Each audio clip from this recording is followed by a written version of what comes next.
balmo ani nyakuma bi kibaroyan bambulo kada ukulo kan ode dokokun temelen konola la Fransi kelebolo mbamfe yano nankwa mako barkan aleni Mali finitigu ulu koni kun keleme ka lakana bara do boloda mume talike Mali chamanche bolo dugu do be no ulu koni lakana lila kerengere yala lakana imbara koni bolla gurma kungo do be no ni ankwa mako fulsare aleni kungo were fene be no ni obe boni klebian fanfɛ ni anko o mako serma Fransi kelebolo konna ayira la ka foko finitigi keme wolonfila konni ne kumbe ni laben na aleni Mali konni finitigi konni chama u konni uye uka laben kun folo ke ni u kumena u kunda gurma kan kungo mbe no ko fulsare ni ga taga yenno lakana barola sabla ayiralen do ka fako jatike wale tabaga do konne daga yoro ni yoro ni o laben koni be sabatilen ko fa ayirala ka fako wakati chugo ya koni mayno ni oye meteo kibaru yawe o kala sababu ye ni ka ni bara en koni bo adogo koro o kelen koni ni kibaru ya koni charla dugu fambe ni ka fako Fransi kelebolo aleni Mali finitiku ulu koni menata jigi ni yoro ko falen ka ni oye fulsare kungoye o kela sababu ye ni jatige wale tabaga munu koni dagalen do no ni u bolla ka boye no nga finitigu koni takara aleni Fransi kelebolo koni ulsere no utara soro koni ni mugo nunu koni bolla nga uye marfa jugu koni chaman soro no aleni dugu jugoro mugu koni mugu jugu sugoya wero hakilla jigina ayira la ka foko o bara ine senfe Fransi finitigu ka kenya tigi do be no ni ale konu me mobli do kono o yelena dugu jugoro mugu do kan ni ka chini ahe o kunye bara kun folo e bara kun flana o kunbe ka take serma kungore kono bara kun flana o koni kala ka beni avril kalo kle wolonvla serma kungo kono yen fena ayira la ka foko jatige wale tabaga koni chama ne daga yoro ye o yoro in koni ale be boni klebian fanfɛ o bara in koni ukum konala anyina Burkina finitigu fene fe uluku janto Mali ni Burkina frontière la sabla jatige wale tabaga nunu koni u yɛrɛ ɲini tola be se ka boli ni ka do ulu fene fe no Mali finitigu ale ni Fransi kelebolo ni oye barkane ulu koni ka labɛnw bɛɛ sabatile utara jigi ni jatige wale tabaga nunu koni kan ayira la ka foko jatige wale ma bisaba koni bola barala dɔw koni sara wa dɔw koni fene minɛlen bu u bolo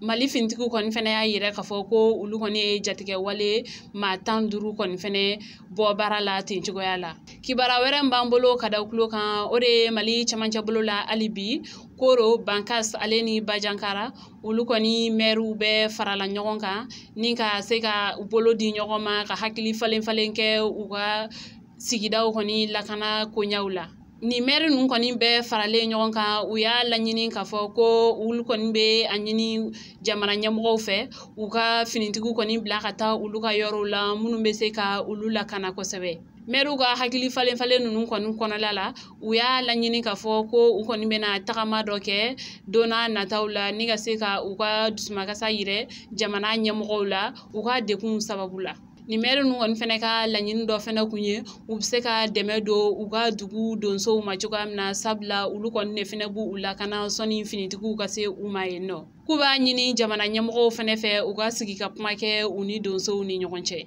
u y'a laɲini ka fɔ fɛnɛ ko donna nataw la ulu kɔni bena tagama kɛ ni dugu saba Koro Bankas ale ni Banjankara ni ka u ka dusumakasaw kɔni yɛrɛ sabula dekun minnu be ulu kan ni wagati kofalen ninnu na dekun minnu n'ulu be tali kɛ adamadenw fagali ale ni u bolominɛw kɔni tiɲɛli ale ni u ka baganw fɛnɛ suɲɛli ni u fagaliw ni meri kofalen ninnu kɔni ka fɔla ko nin tɛ ulu ka ɲɔgɔn ye bannen ko donna nataw la u bena lajɛ fɛnɛ ka ɲɔgɔn ye wɛrɛw kɛ kibaruya wɛrɛ min be o de Mali ministiriso ɲɛsilen do Mali kokanko ɲɛnabɔli ma o baarakɛlaw kɔni ulu be baarabila la mun be taa tile 4 kɔni ɲɔgɔnna la ni kɔni tɛ ulu siɲɛ fɔlɔ u ka baarabila in na sabula u kɔni delila ka tile 3 baarabila dɔ kɛ ni ka tɛmɛ ulu kɔni ka laɲiniw kɔni caman sabatila nga kelen de be sa o kɔni bɛn ma se ka kɛ o kan alibi o kɔni be tali kɛ hakɛ dɔw be yen nɔ o be di ulu ka ministiriso baarakɛla minnu be Mali kɔnɔ yan nɔ